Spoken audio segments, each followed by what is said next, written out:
Good morning সবাইকে। তখন বাজে ঘড়িতে 6:45। স্নান করে রেডি হয়ে একেবারে বেরিয়ে পড়েছি। কোথায় যাচ্ছি সব বলবো, দেখতে থাকো। ট্রেন বাস জার্নি করার পর আবার লম্বা 1 ঘন্টা বাসে জার্নি করতে করতে চলেছি।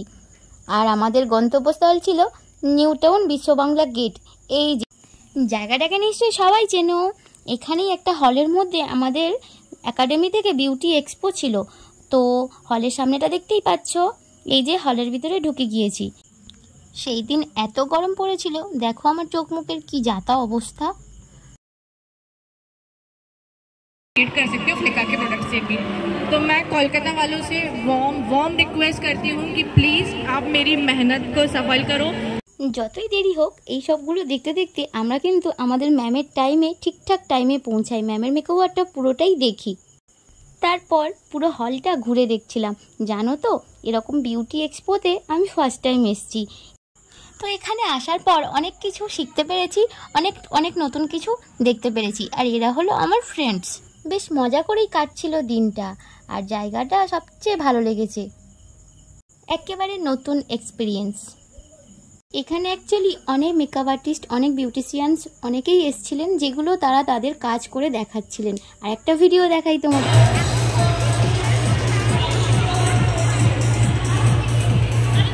সবাই নিশ্চয়ই চিনতে পেরেছো, ইনি হচ্ছেন লিপি ম্যাম। তো এনার মেকআপ দেখবো বলে আমরা অনেকক্ষণ ওয়েট করছিলাম। এনারটা তাও পুরোটা না দেখতে পারিনি, অর্ধেকটা দেখে তারপর আমরা বেরিয়ে এসেছিলাম। যাই হোক, আমাদের তো বাড়ি যেতে হবে বলো। আর এখানে অনেক ক্রিয়েটিভ মেকআপ করেছিলেন দেখো।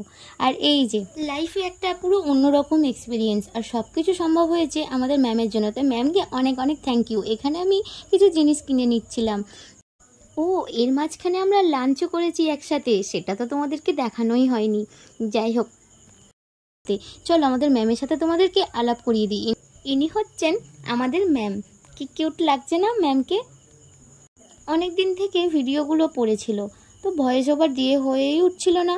আর ঠিকঠাক মতো দিতেও পারি না, কি বলবো কি না বলবো বুঝতেই পারছিলাম না ছাতা। যাই হোক, কিছু বলে অ্যাড করে দিলাম, তোমরা দেখে নিও। আর এই দেখো, বার হওয়ার পর কি দারুণ লাগছে না, জায়গাটা পুরো মেক করে ঘিরে দিয়েছে। এখানে না আমরা প্রায় 1.5 ঘন্টা ওয়েট করেছি এই গরমের মধ্যে। একটু আইসক্রিম খেয়ে ঠান্ডা হচ্ছিলাম। আর বিউটি এক্সপোতে আসার জন্য আমরা যে ভুলটা করেছিলাম সেই রিস্কটা আর নিইনি। সেই কারণেই আমাদের 1.5 ঘন্টা দেরি হয়ে গিয়েছিল। তাই বসে বসে দুজনে মিলে খুব চেষ্টা করছিলাম ক্যাব বুক করার, যাতে আর আসার সময় যে প্রবলেমটা হয়েছিল সেই প্রবলেমটা ফেস করতে না হয়। এমনিতেও রাস্তায় মিছিল বেরোনোর জন্য অনেক জ্যাম ছিল। তো অনেক কষ্টে দুজনে মিলে অনেক কসরত করার পরে লাস্টে 1.5 ঘন্টা পর একটা ক্যাব বুক করি।